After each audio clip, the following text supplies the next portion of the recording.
miracles. Those who ask for explanation and evidence of the unseen, and those who say, "How can we believe in God if we don't see Him?" are the ones who should be considered disbelievers. Revelation is not about politics.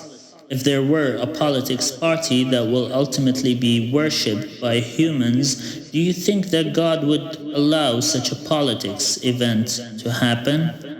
Think about it. If the act is gradual, then it would be a shortlisting of believers.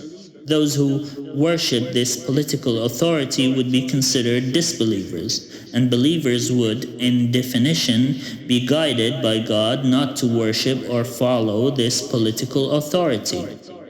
In a sense, it would be like believers would be rounded up in one camp and disbelievers would be in the camp of the political authority. Revelation is not about politics, because that would make the task of identifying believers and disbelievers easy, where they would wage war against one another. Instead, the beast is actually a man who would claim to be God, and people would worship him instead of God. It is in a literal sense of the word, where he would replace idolatry and polytheism. It would be sudden, because no man would claim to be God and be worshipped except when it reaches the time of the beast. The word beast itself is used to reference any animal or creature who walks on earth. God also refers to any creatures made from water with the word beast, and such was the name beast of burden, because it would be the world's burden that this beast claims to be God. Therefore, the mark of the beast is a mark that God would place on those who worship the beast, similar to the mark of Cain, who committed the first sin of murder. Similarly, when people worship another human, they receive a mark because of this heinous crime against God, associating partners with God, or saying that God is human, or that God would come to earth as a human.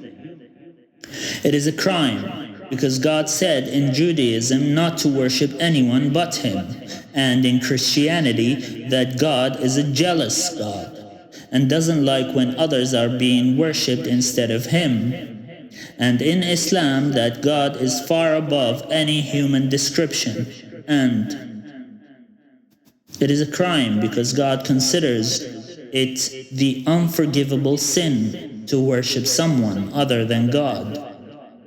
The issue is not political, and it is not a metaphor, it is actual worship, which is a term that has its specific definition to God. What if Paul was just misunderstood and things were interpreted by those who followed him? Pauline Christianity.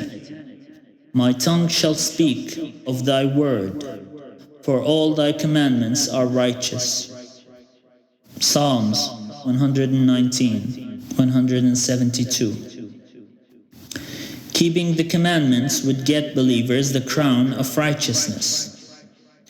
The faith of Jesus is Islam. What is the problem with saying as a response to, "How can you prove that God is," fill in the blank, that God is whether you like it or not? Why don't people believe that the same God of the Old Testament is the God of the Quran? The promise of a martyr's heaven is a problem for him. It seems like he is unhappy that he had given that up. He also thinks he knows everything by denying the existence of God. He thinks that humans deserve evidence, as though we had reached a point in life in which we are deserving of an explanation to many things that religion does not provide evidence for.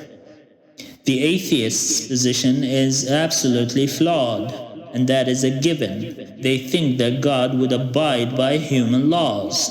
It is like when a person says to God, "I asked for something," and expects God to make that happen immediately upon his request. Does man think that he receives all he wishes for? God still has control and ownership of everything in this life and everything in the next life. The "let's assume I'm wrong" method of debating it was an intriguing way of discussion. Science and religion do not contradict each other. Science does not include belief in miracles.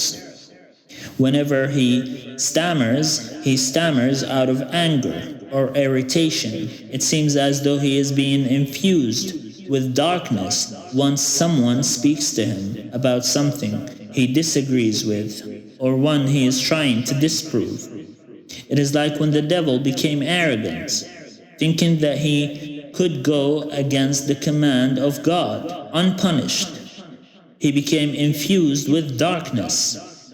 He shows himself off to be an educator who is trying to educate people, like when the devil told Adam and Eve that he is just giving them trustworthy advice, trying to give people evidence when the human's scope of perception and validation of this evidence is limited.